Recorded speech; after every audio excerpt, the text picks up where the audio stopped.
રાજકોટમાંથી રોજ એકઠો થતો 700 ટન કચરો સોખડા અને નાકરાવાડી પાસે નાખવામાં આવે છે। 3 ફેબ્રુઆરી 2024ના રોજ મનપાના ડેપ્યુટી એક્ઝિક્યુટિવ એન્જિનિયરે એનજીટી સમક્ષ સોગંદનામું કર્યું હતું કે 10 લાખ મેટ્રિક ટન જૂનો કચરો સપ્ટેમ્બર 2024 સુધીમાં કચરાનો નિકાલ કરી નાખીશું। મનપાએ છેલ્લા 3 વર્ક ઓર્ડર આપ્યા છે, તે મુજબ 16.50 લાખ ટન કચરાનો નિકાલ કરવાનું થાય છે। શૈલેન્દ્રસિંહ જાડેજાએ જણાવ્યું હતું કે કચરાના નિકાલ માટેની આરટીઆઈ એક્ટિવિસ્ટ કરવામાં આવી હતી। નાકરાવાડી ખાતે કચરાનો નિકાલ થયો નથી। હાલમાં અંદાજિત 8 લાખ ટન કચરો સ્થળ પર પડેલો છે। છેલ્લા 10 વર્ષથી કચરાનું કોઈ પ્રોસેસ થયું જ નથી। મેયર નૈનાબેન પેઢડિયાએ જણાવ્યું હતું કે 3 ફેઝમાં કચરાના નિકાલની કામગીરી ચાલી રહી છે। જે એજન્સીએ કામમાં વિલંબ કર્યો છે તે એજન્સીને પેનલ્ટી આપવામાં આવી છે। આંકડાઓ અંગે અધિકારીઓને પૂછવામાં આવશે। એજન્સીને બોલાવીને ભૂલ હશે તો ખુલાસો આપવા અંગે પૂછવામાં આવશે। શૈલેન્દ્રસિંહ જાડેજા મારા દ્વારા નામદાર નેશનલ ગ્રીન ટ્રિબ્યુનલમાં એન્વાયરમેન્ટના ઇસ્યુ બાબતે પિટિશન દાખલ કરવામાં આવેલ છે કે જે રાજકોટ શહેરનો જે કચરો નાકરાવાડી ગામ છે ત્યાં ડમ્પિંગ થાય છે, ત્યાં આજુબાજુમાં જે સરાઉન્ડિંગ પોલ્યુશનના ઇસ્યુ થયા છે એ બાબતે મારા દ્વારા પિટિશન દાખલ કરવામાં આવેલી હતી અને એના અનુસંધાને કોર્પોરેશનના પદાધિકારીએ એફિડેવિટ ફાઇલ કરેલ હતું અને એ એફિડેવિટમાં એમને 10 લાખ ટન કચરો સ્થાનિકે છે એવી જાણ કરેલ હતી, પરંતુ હકીકતમાં એ ફિગર છે એ ખોટા હતા। એ બાબતે પણ મારું નેશનલ ગ્રીન ટ્રિબ્યુનલમાં મેં એફિડેવિટ ઉપર જાહેર કરેલ છે કે આ હકીકત ખોટી છે અને તાજેતરમાં મેં આરટીઆઈ કરીને જ્યારે માહિતી મેળવેલ ત્યારે ખબર પડેલ કે કોર્પોરેશનને 16,50,000 ટનનો કોન્ટ્રાક્ટ આપેલ છે। હવે જ્યારે એફિડેવિટમાં તમે 10 લાખ ટનની વાત કરો છો તો 16,50,000 ટન કચરા માટેનો કોન્ટ્રાક્ટ કેમ આપવામાં આવ્યો? એટલે ક્યાંક ને ક્યાંક માહિતી જે છે આંકડાની માયાજાળ છે એ ગુમરાહ કરવામાં આવી રહી છે। પ્રજાને પણ હકીકતો ખોટી પૂરી પાડવામાં આવી છે। નેશનલ ગ્રીન ટ્રિબ્યુનલ પણ સત્ય હકીકતો જાહેર કરવામાં નથી આવતી અને પબ્લિકના જે ટેક્સના પૈસા છે એ સાવ ખોટી રીતે વેડફવામાં આવી રહ્યા છે। મારો બહુ સ્પષ્ટ મંતવ્ય છે કે એઝ પર MSW રૂલ્સ પ્રમાણે જે કચરાનો નિકાલ છે એ થવો જોઈએ। એટલે કે તમે રાજકોટ શહેરને સાફ માત્ર કરવાથી તમારી જવાબદારી પૂર્ણ નથી થતી, તમે જ્યાં ડમ્પિંગ કરો છો ત્યાં પણ સ્વચ્છતા અને એની દેખરેખ રાખવાની જવાબદારી રાજકોટ મહાનગરપાલિકાની જ છે। એટલે ક્યાંક ને ક્યાંક કોર્પોરેશન માત્ર રાજકોટ શહેરની ચિંતા કરી રહી છે, પણ જ્યાં કચરો ડમ્પ થઈ રહી છે તેની કોઈ ચિંતા કોર્પોરેશન કરી રહી નથી અને ત્યાં માત્ર કચરો ડમ્પિંગ કરી અને આર્થિક ઉપાર્જનના એક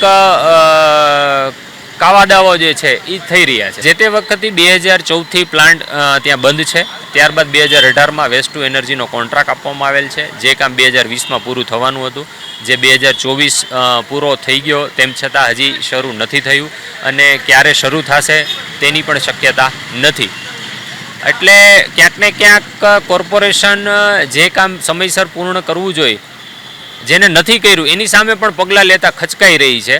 એટલે એ પણ એક તપાસનો વિષય છે આમાં। આ બાબતે નેશનલ ગ્રીન ટ્રિબ્યુનલમાં ઓલરેડી મેટર ચાલી રહી છે, એટલે નેશનલ ગ્રીન ટ્રિબ્યુનલ પણ આ બાબતે યોગ્ય સમય આવે આદેશ આપશે। રાજકોટ મહાનગરપાલિકા દ્વારા ડોર ટુ ડોર ગાર્બેજ આપણે લઈએ છીએ એ ખૂબ સારી વાત છે। આ કામગીરી 3 ઝોનની અંદર વેચાયેલી છે, કોઠારિયા, માંડા ડુંગર અને રૈયાધાર। આ 3 જગ્યાનો 3 ઝોનનો જે કચરો છે એનું કલેક્શન થઈ અને મોટા વાહન દ્વારા આ કચરાને આપણે નાકરાવાડી સ્ટેશને, જ્યાં આનું મોટું ગાર્બેજ સ્ટેશન છે, ત્યાં આપણે એને મોકલી છીએ। આ ગાર્બેજની અંદર કચરો છે એ 3 ઝોનનો અહીંયા ભેગો થાય છે। ત્યારબાદ આ ઘન કચરાની અંદર પ્રોસેસિંગ થઈ એને રિસાયકલ થાય એવો કચરો આપણે અલગ તારવી છીએ અને આ કચરાનું નાકરાવાડી ખાતે આ બધા જે પ્રોજેક્ટ છે નાકરાવાડી ખાતે 3 ઝોનના ગાર્બેજના ત્યાં થતા હોય છે। એટલે 3 ઝોનનો કચરો છે એ નાકરાવાડી ત્યાં ઠલવાય છે અને ત્યાં પ્રોસેસિંગ પણ થતું હોય છે। ધીમે ધીમે આનો નિકાલ થતો હોય છે। આ કામ આપણે 3 એજન્સીને આપેલું હતું, એને પેનલ્ટી પણ લગાવેલી છે। જે એજન્સીએ ધીમું કામ કર્યું છે એને આપણે પેનલ્ટી પણ આપેલી છે। 1 અને 2 ફેઝનું કામ છે એ થઈ ગયું છે, 3જા ફેઝની અંદર આ કામ છે એ આપણે પૂર્ણ કરવાનું એજન્સીને પણ આપણે નોટિસો આપેલી છે કે ઝડપથી આ કામ છે એ પૂરું કરે.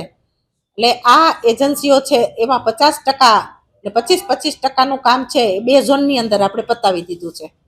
એક ઝોનની અંદર આ કામ છે એજન્સીએ જે લીધું છે એજન્સીને આપણે પેનલ્ટી પણ આપેલી છે કે ઝડપથી આ કામ થાય અને જ્યાં કચરાનો સમસ્યા છે નાકરાવાડીમાં એ ઝડપથી પૂરી થાય.